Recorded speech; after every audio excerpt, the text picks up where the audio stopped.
राष्ट्र सुरक्षा परिषद यूएनएससी ने एक दशक बाद ईरान पर फिर से आर्थिक और सैन्य प्रतिबंध लगा दिए हैं। ये वही प्रतिबंध है जो 2015 के ऐतिहासिक परमाणु समझौते के बाद हटा लिए गए थे। वहीं ये कार्रवाई ब्रिटेन, फ्रांस और जर्मनी द्वारा सक्रिय किए गए स्नैपबैक मैकेनिज्म के तहत की गई है। पश्चिमी देशों का आरोप है कि ईरान लगातार परमाणु समझौते की शर्तों का उल्लंघन कर रहा है और अपने यूरेनियम संवर्धन कार्यक्रम को रोकने के लिए तैयार नहीं है। हालांकि तेहरान ने इन आरोपों को खारिज किया है और कहा है कि ये फैसला न केवल अनुचित है बल्कि क्षेत्रीय शांति के लिए भी खतरा बन सकता है। ऐसे में सवाल ये है कि क्या ईरान के परमाणु कार्यक्रम पर संयुक्त राष्ट्र द्वारा लगाए गए बैन के बाद मध्य एशिया में तनाव बढ़ जाएगा। दरअसल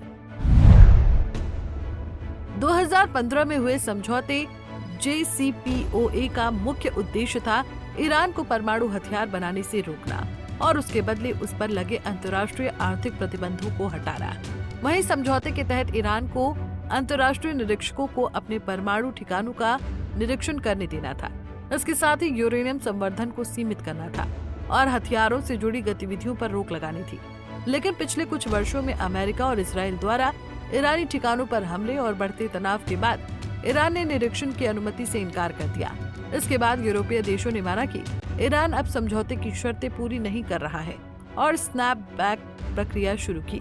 ऐसे में ईरान पर संयुक्त राष्ट्र के द्वारा लगाए गए इन प्रतिबंधों के बाद ईरान पर नए प्रतिबंधों के प्रभाव भी देखने को मिलेंगे। यूएनएससी के फैसले के बाद ईरान पर व्यापक स्तर पर आर्थिक और सैन्य रोक फिर से लागू हो गई है। ईरान यूरेनियम संवर्धन और रीप्रोसेसिंग गतिविधियां नहीं कर पाएगा। परमाणु हथियार ले जाने में सक्षम बैलिस्टिक मिसाइल बनाने पर रोक रहेगी। कई दर्जन ईरानी अधिकारियों और वैज्ञानिकों पर यात्रा प्रतिबंध लगेंगे। विदेशों में ईरान की संपत्तियां जब्त की जा सकेंगी। सभी देशों को अधिकार होगा कि वो ईरान से आने वाले प्रतिबंधित सामान को जब्त कर ले। यूरेनियम खनन, परमाणु सामग्री या तकनीक का निर्यात आयात भी बंद हो जाएगा। ये प्रतिबंध ईरान की अर्थव्यवस्था के लिए बड़ा झटका है, जो पहले से ही अमेरिकी प्रतिबंधों और महंगाई के कारण जूझ रही है। हालांकि ईरान ने इस फैसले को अन्यायपूर्ण और अवैध बताते हुए कड़ा विरोध जताया है। राष्ट्रपति मसूद पेज़ेश्कियान ने कहा कि ये पश्चिमी देशों की राजनीतिक चाल है और ईरान अपने अधिकारों की रक्षा करेगा। वहीं ईरान के विदेश मंत्रालय ने ब्रिटेन, फ्रांस और जर्मनी में तैनात अपने राजदूतों को परामर्श के लिए वापस बुला लिया है। यहाँ तक कि इन देशों के राजदूतों को निष्कासित करने का फैसला भी लिया गया है। वहीं इस मामले को लेकर ईरानी संसद की राष्ट्रीय सुरक्षा समिति ने कहा कि ये प्रतिबंध कोई नई बात नहीं है। ईरान सालों से तेल बेचने पर लगी पाबंदियों से जूझ रहा है और इस बार भी वो पीछे नहीं हटेगा। विदेश मंत्री अब्बास अराक्ची ने संयुक्त राष्ट्र महासचिव को लिखे पत्र में चेतावनी दी कि पश्चिमी देशों को ये भ्रम नहीं पालना चाहिए कि ईरान दबाव के सामने झुक जाएगा।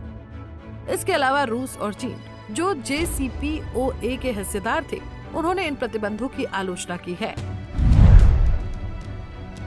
रूस के विदेश मंत्री सर्गेई लावरोव ने इसे गैरकानूनी बताया और साफ कर दिया कि मॉस्को इन प्रतिबंधों का पालन नहीं करेगा।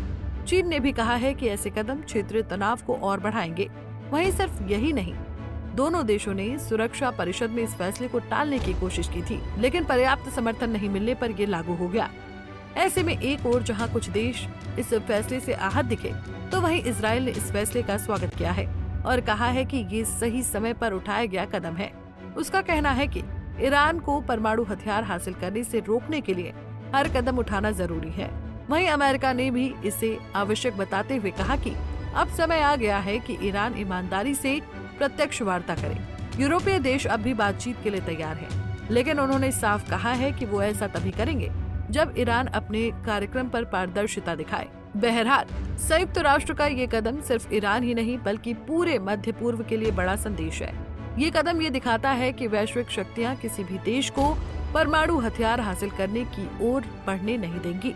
हालांकि इससे क्षेत्र में तनाव और बढ़ सकता है और नई भू-राजनीतिक जंग शुरू हो सकती है। वहीं आने वाले महीनों में ये देखना अहम होगा कि क्या ईरान वार्ता की मेज पर वापस आता है या फिर पश्चिमी देशों को चुनौती देकर अपने कार्यक्रम को जारी रखता है।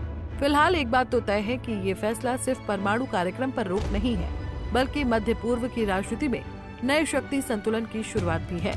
Bureau report, Punjab Kesari TV. हमसे जुड़े रहने के लिए हमारे YouTube चैनल को सब्सक्राइब करें और नई वीडियो की नोटिफिकेशन के लिए बेल आइकॉन को दबाएं।